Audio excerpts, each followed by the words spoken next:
नमस्कार. दिनांक 3 मे. कथेचं शीर्षक आहे ते परब्रह्म अक्कलकोटात आहे. गोविंद पंत कुलकर्ण्यांना जेवणानंतर पोटात आग भडका होई. सर्व उपाय थकल्यावर अखेरचा उपाय म्हणून ते गाणगापुरास गेले. काही सेवा झाल्यावर दत्तप्रभूंचा स्वप्न दृष्टांत झाला. परब्रह्माचे दर्शन झाल्यावर व्याधी जाईल. आता कलियुगात परब्रह्म कोठे आणि कसे भेटावे याची गोविंद पंतांना काळजी पडली. त्यांनी बाबा मेणवलीकर यांना विचारले. बाबांनी दत्तप्रभूंना विनवले तेव्हा त्यांना साक्षात दृष्टांत झाला. ते परब्रह्म अक्कलकोटात आहे, तेथे जाऊन घरे झाडावी. गोविंदराव त्यानुसार अक्कलकोटास आले. घरोघरी जाऊन महाराजांचा शोध घेतला. ते भेटताच नमन वंदन केले. तेव्हा महाराज म्हणाले, 7 दिवस गोमूत्र व गोमय भक्षण करावे, व्याधी जाईल.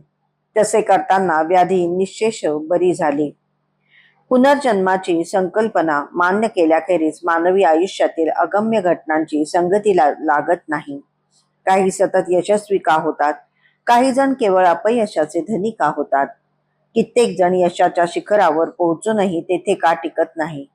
कोणी गरीब, कोणी श्रीमंत, कोणी रोगी, कोणी निरोगी, कोणी बुद्धिवान, कोणी मंदबुद्धी असे का व्हावे. एकाच आईबापांची मुले सारख्याच बुद्ध्यांकाची, सारख्याच प्रकृती स्वभावाची का होत नाहीत. जुळी मुले ही भिन्न प्रकृती स्वभावाची का आढळतात. अशा अनेक अनाकलनीय प्रश्नांची उत्तरे मिळण्यासाठी प्रारब्ध मानावेच लागते आणि प्रारब्धाबरोबरच पुनर्जन्म मानावा लागतो. पूर्वीचे जन्म आणि त्यांचे संचित आपणास आठवत नाहीत म्हणून ते नसतातच असे म्हणणे शहाणपणाचे नसते.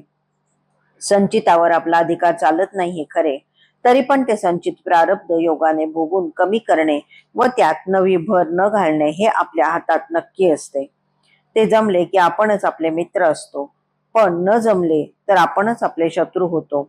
आपला उद्धार आपणच करू शकतो हे गीता तत्वज्ञान या पुनर्जन्म आणि संचित प्रारब्धावर आधारलेले आहे. म्हणूनच प्रारब्धाविषयी तक्रार करणे हे भिंतीवर डोके आपटून घेण्यासारखे व्यर्थ आणि आत्मक्लेशाचे असते. ते विना तक्रार व धीराचे भोगणे सोसणे हे प्रगल्भतेचे लक्षण आहे. स्वकर्तृत्वाचा अभिमान अहंकार धरून केलेले कोणतेही कृत्य क्लेशकारकच ठरते. म्हणूनच पूर्वजांनी देवभक्ती व गुरुभक्ती हे 2 मार्ग आपणा पुढे ठेवले आहेत. हे दोन्ही मार्ग अहंकाराची छाटणी करणारे आहेत. देव भक्तीने सगुणाची प्राप्ती होते तर गुरुभक्तीने निर्गुणाची. सगुणात देव हा गुरु असतो तर निर्गुणात गुरु हाच देव असतो. हे जरी खरे तरी या दोन्ही मार्गात आपले प्रारब्धच आपल्या पुढे विघ्ने संकटे व्याधी उभ्या करते. तेव्हा देवच गुरु रूपाने येऊन आपल्याला आधार देतो. गोविंद पंतांना व्याधी रूपाने यांचे प्रारब्ध त्रासवू लागताच त्यांनी देवभक्तीचा मार्ग स्वीकारला. तेथे त्यांना परब्रह्म स्वरूप गुरुकडे जाण्याचा आदेश मिळाला. पण हे परब्रह्म स्वरूप गुरु कोठे कोण भेटेल यांचे मार्गदर्शन बाबा मेणवलीकरांच्या रूपानेच देवाने केले. त्याप्रमाणे गुरु भेट होताच व्याधीचे निदान व निराकरण झाले. श्री गुरु स्वामी समर्थ कृपा तेने चुकती जन्म मरण खेपा. त्या प्रभू वाचुनी त्रिविध संसार तापा कोण दूर करील.